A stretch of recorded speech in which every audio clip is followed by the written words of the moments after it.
En esta época hubo una discusión ardua entre Isócrates, que hizo de la oratoria un género totalmente escrito, y Alcidamante, que sostenía que los discursos no debían escribirse de ninguna manera. Debían inventarse y decirlo sobre los momentos y las circunstancias.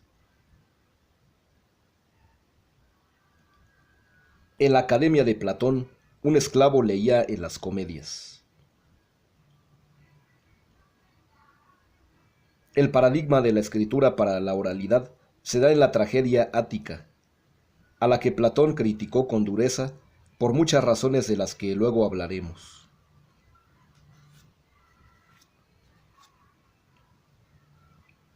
Pero podemos avanzar que el académico tuvo celos de la tragedia, de su belleza y de su influencia en numerosas gentes. Si las excelsas doctrinas, la verdadera filosofía, solo puede captar en la oralidad compartida de la academia, según el modelo pitagórico, se ha sugerido la existencia de doctrinas no escritas, de las que los diálogos son la parte menos profunda, la dedicada a los ilustrados, pero no a los verdaderos filósofos.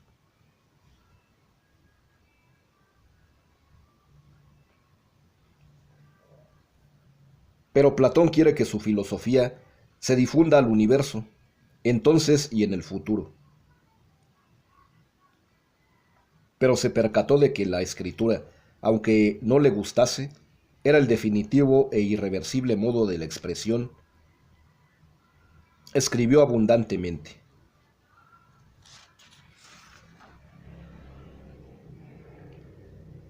Por eso dice Platón, eso sí, con que una vez algo haya sido puesto por escrito, las palabras ruedan por doquier, igual entre los entendidos que como entre aquellos a los que les importa en absoluto, sin saber distinguir a quienes conviene hablar y a quienes no. Fedro, 275d AE.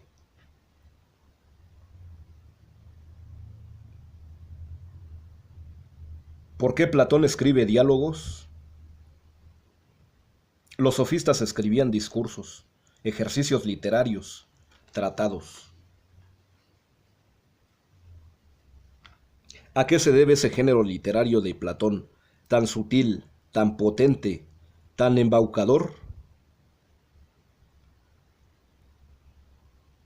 Se han ofrecido muchas razones y vamos a desgranarlas.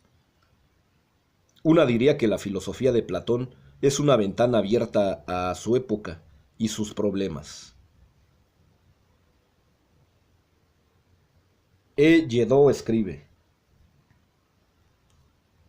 el filósofo inició la escritura filosófica, lo hizo bajo la forma de diálogo.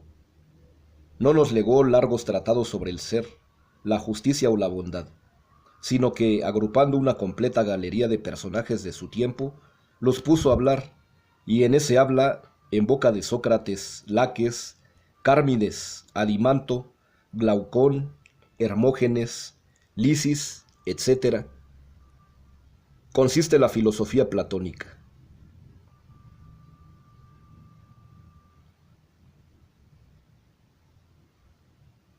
Por ello no tiene sentido esa divertida objeción de la dificultad de entender lo que Platón quería decir, de lo ambiguo de sus planteamientos, de los finales sin solución y sin respuestas definitivas.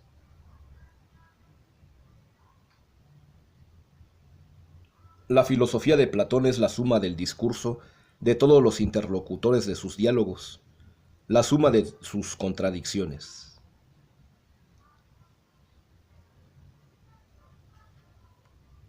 Ahora bien, la suma de los discursos de todos los interlocutores, Platón las canaliza, en la mayoría de los diálogos mediante una sabia y a veces taimada dialéctica, hacia la imposición de sus teorías e ideologías.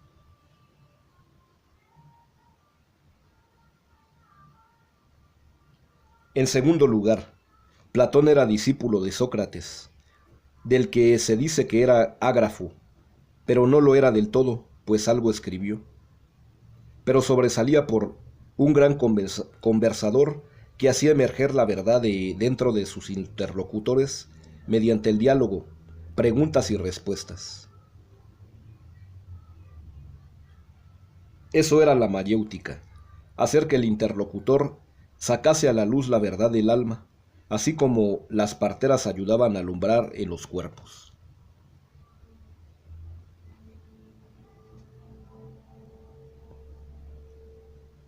Platón ha dejado escritos 2 textos inmarcesibles sobre la mayéutica de Sócrates. Uno en el Teteto, 149a, 151d, y otro en el Sofista, 230b a d.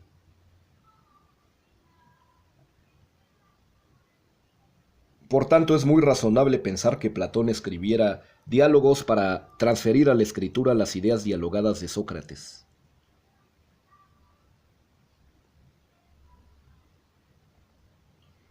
La escritura dialogada inmortalizaría a Sócrates.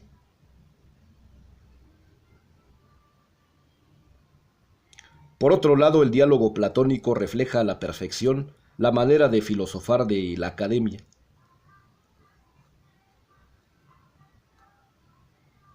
Intelectuales de varias profesiones, venidos de toda la Hélade, discutían sobre la esencia y la metodología de sus disciplinas. Con ellos Platón inmortalizaría también el quehacer de la academia.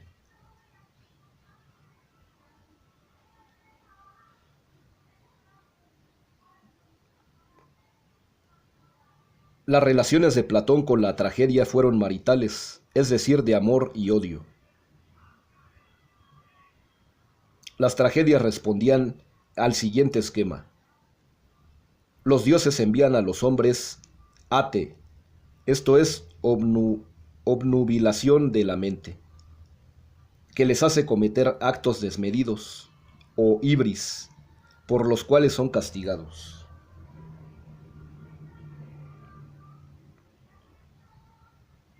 Lo que en las tragedias se representaba era la epifanía de los dioses y cómo la historia debía acordarse de la querencia y los deseos de los felices. Oponerse a ello era la ibris, desmesura, que conllevaba nefastas consecuencias para el hombre. Todo esto concuerda a la perfección con los preceptos délficos de la nada en demasía y pensar pensamientos mortales.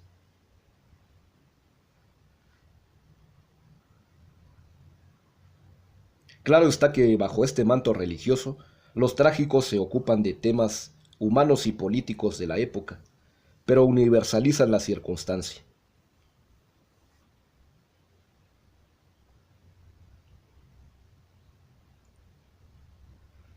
Por eso las tragedias valen en todo tiempo y lugar. Las tragedias más genuinas y más impactantes son las que critican la ibris de las tiranías, como la Orestiada, los persas, Antígona, Edipo Rey.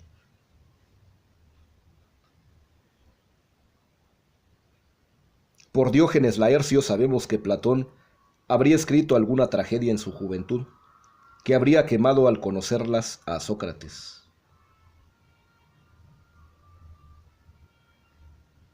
¿Acaso Platón no pretendió tener más influencia que los trágicos en su finalidad de transformar la polis? ¿No tuvo envidia Platón de la potencia literaria de la tragedia? Creo que sí, y por eso escribe diálogos inspirado en los agones de las tragedias. Escribe tragedias de ideas.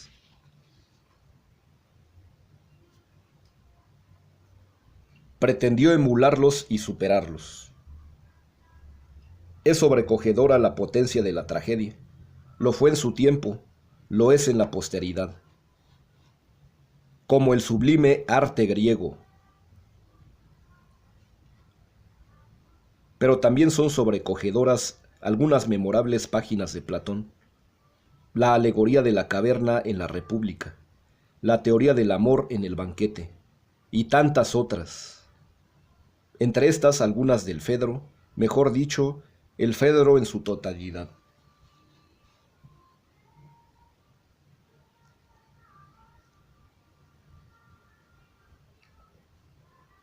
El origen de la filosofía de Platón. Aristóteles nos explica con claridad meridiana los orígenes de la filosofía de Platón.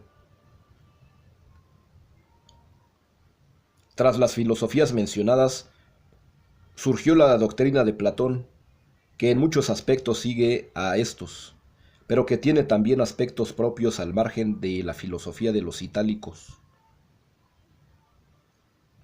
En efecto, familiarizado primero, desde joven, con Crátilo y con las opiniones heraclíteas de que todas las cosas sensibles están eternamente en devenir y que no es posible la ciencia acerca de ellas. Posteriormente siguió pensando de este modo al respecto.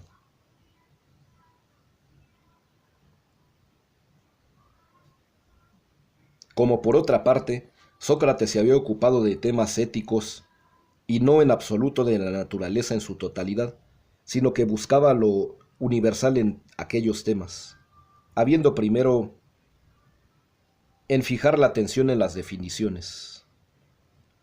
Platón lo aceptó, si bien supuso, por tal razón, que aquello no se da en el ámbito de las cosas sensibles, sino en otro tipo de realidades.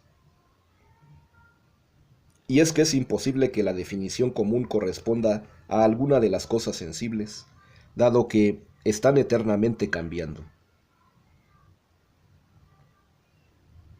Así pues, de las cosas que son, les dio a aquellas el nombre de ideas, afirmando que todas las cosas sensibles están fuera de ellas y que según ellas recibe su nombre. Y es que las múltiples cosas que tienen el mismo nombre que las formas correspondientes existen con participación. Por otro lado, al hablar de participación, Platón se limitó a un cambio de palabra. En efecto, si los pitagóricos dicen que las cosas que son existen por imitación de los números, aquel dice, cambiando la palabra, que existen por participación y tienen, ciertamente, en común el haber dejado de lado la investigación acerca de qué pueda ser la participación o imitación de las formas.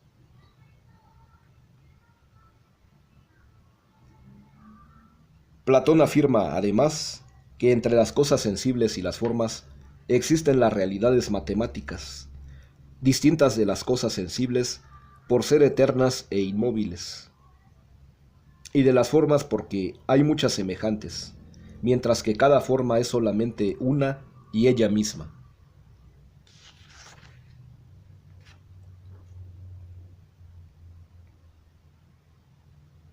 En este texto complejo se dice que la filosofía platónica es en muchos aspectos consecuencia de la de los pitagóricos, de la de Heráclito, y los que seguían su estela por sensualistas y materialistas, como Demócrito y Sócrates.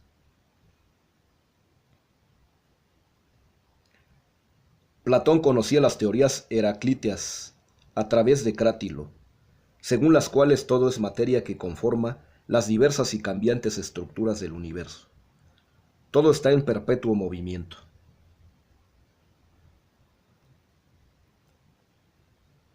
Si todo está en perpetuo y constante movimiento, no puede haber ciencia sobre ello, pues la ciencia exige la persistencia de sus objetos de manera que puedan ser fijados en su definición. No puede haber ciencia sobre el panta rei o todo fluye de Heráclito.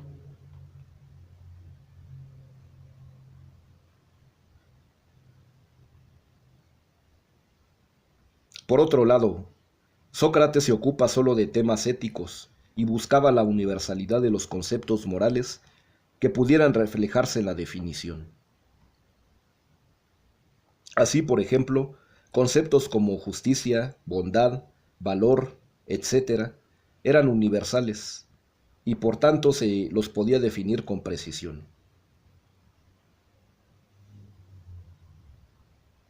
Algunos sofistas pensaban que, por ejemplo, una conducta era justa si una comunidad la definía como justa, aunque otra comunidad podía definirla como injusta. Eso es el relativismo y el convencionalismo de la moral.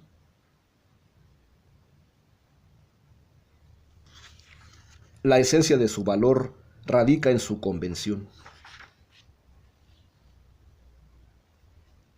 Por el contrario, Sócrates pensaba que esos conceptos morales eran universales, porque anidaban en las almas de los hombres que son iguales.